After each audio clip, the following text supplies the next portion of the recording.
been here. The Grey Goose, Adventures of a Modern Robin Hood.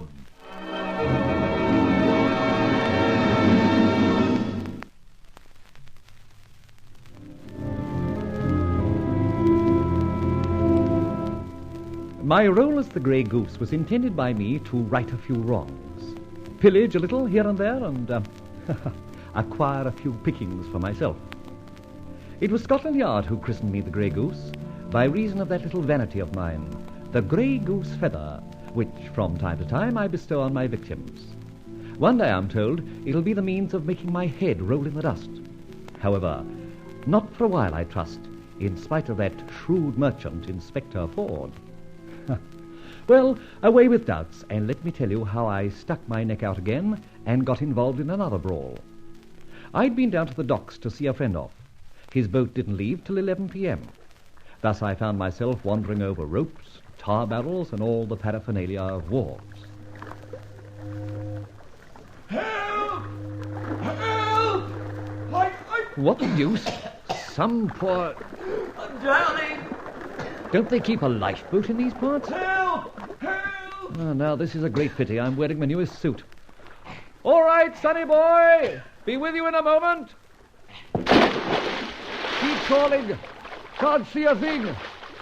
Use your voice, man. Over here! More to your right! Hurry! Hurry! Don't panic. Just try and keep yourself afloat. Thanks, mate! But hurry! Hurry! I cannot swim! There. Got you. Now, turn over on your back and don't grab me, idiot. I'll do the grabbing. So, not far to go now. Help with your hands and kick out with your legs. That's the idea. Thanks, mate. You can pin the decorations on when we get up to the wharf steps.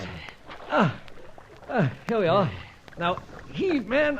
Heave. I cannot use my hands. Nummy. No wonder. Not the ideal night for a dip in the Thames.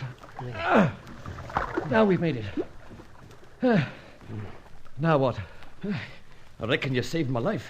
Name's Burns. Thank you. You see, I couldn't swim. Well, surely you could have paddled a matter of 20 or 30 yards. Not like this.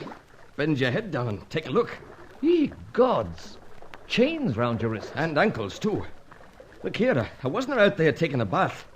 I was chained up like this and chucked in the drink. My. No wonder you can't swim. What's the story? Let that wait.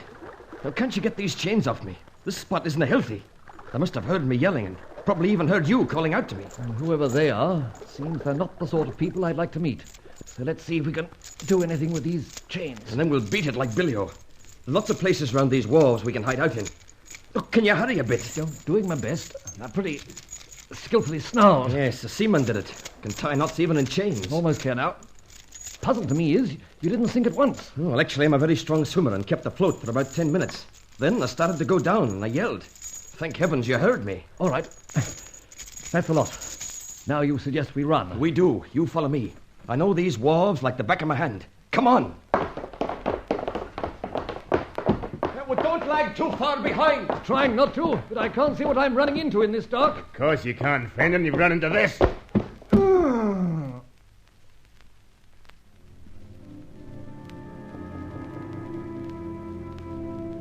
him well tied up. Yes, can't move an inch. Better chuck him in the drink. No, not yet. We've got to find out something about him. It looks as if he pulled Burns out. Obviously did. Pity we were just a bit too late to catch Burns. He may have had a chance to talk to this one. We've got to catch Burns, but he'll keep. Is this fella getting conscious, do you think? Groaned just now. Can you hear me? Hear you. Chains, water. It's coming to, Lumex. Oh, my head. Chains. Listen, you. Talk. Yes. Burns. Get that panic out of water. That's it. Chuck it over. What the devil? Hello? Who are you? So you've come too, have you? I don't really know. Rather mysterious. Where am I? You're in a disused store on the wharf, if that's any interest to you. But you'll never have a chance to see the exact location. Because from here, my interesting friend, you go into the drink.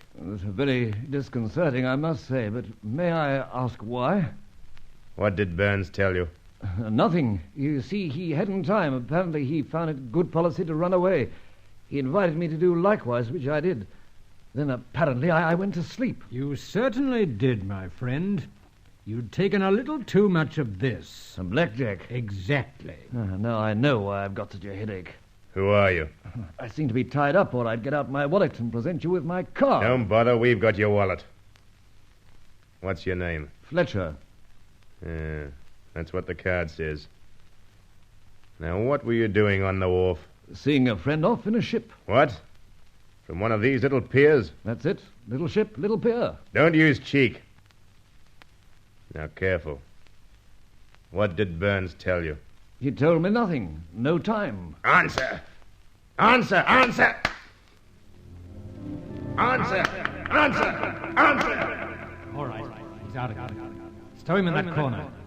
We've got to search for and find Burns if it takes us all night. Answer. Answer. Oh, Lord, what have I run into now? And where the devil am I? Oh, ye got my head. Pitch dark, stink of tar. Ah, yes, someone said I was in a store on the wharf. But why? Two men. What were their names? Lomax. That's right. What did he call the other? Oh, think, man, think. Kit something. Kitty, puss. Hey, wait on. I'm going off my rocker. Well, if ever I get out of this, which I doubt, I'll have the hides off those very nasty... Hello? Are you in there?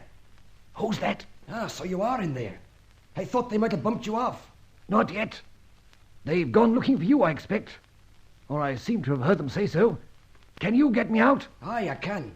They've padlocked the big door, but there's a side flap they forgot about. Now, hang on. One good turn deserves another. That's got it. Now, where are you? Here. And that's my face you nearly trod on. Oh, sorry. You're well tied up, too. That's Lomax's work. Expert. All right. My jackknife will soon fix these ropes.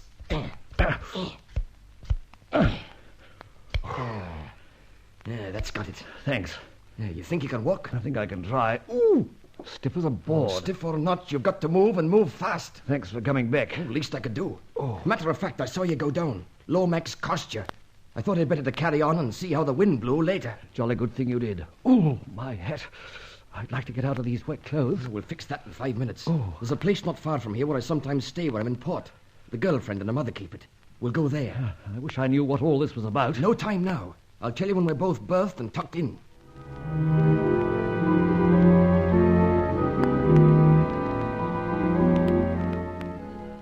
Well, now, Burns, we are warm and fed thanks to that nice little girl of yours.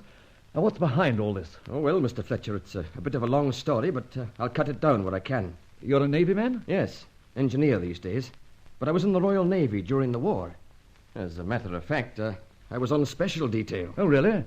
Well, can I ask what special detail? Yes, you can. I was a frogman. Great Scott. I told you I could swim, didn't I?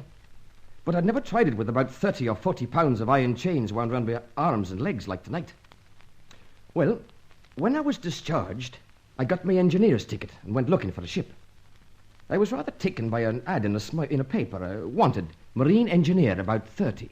A small private craft, 1,000 tons. Owner, work watches about with successful applicant. So you applied? Well, that's it. And quite a nice little craft she is, too.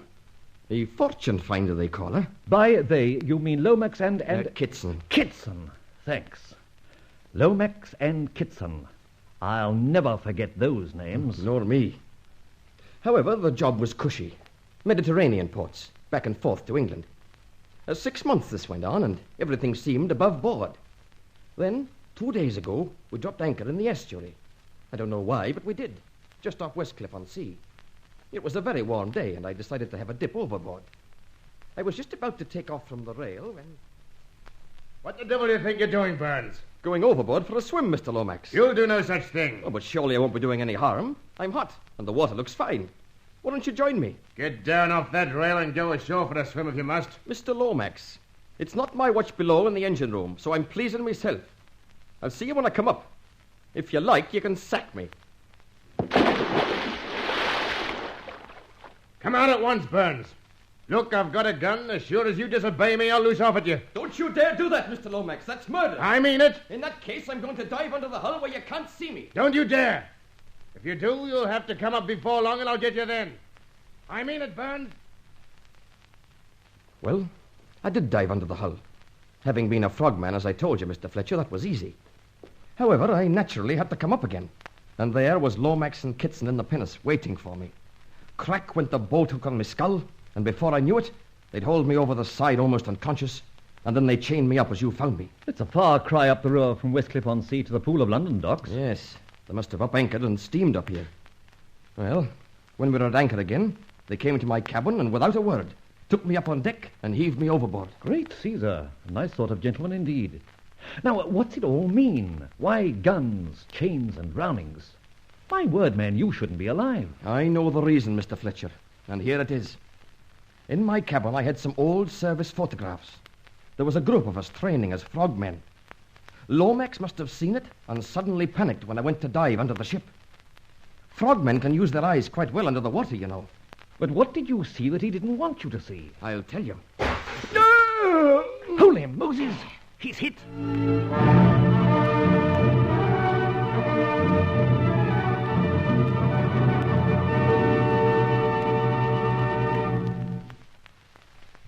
And so we enter on another exciting adventure with the Grey Goose.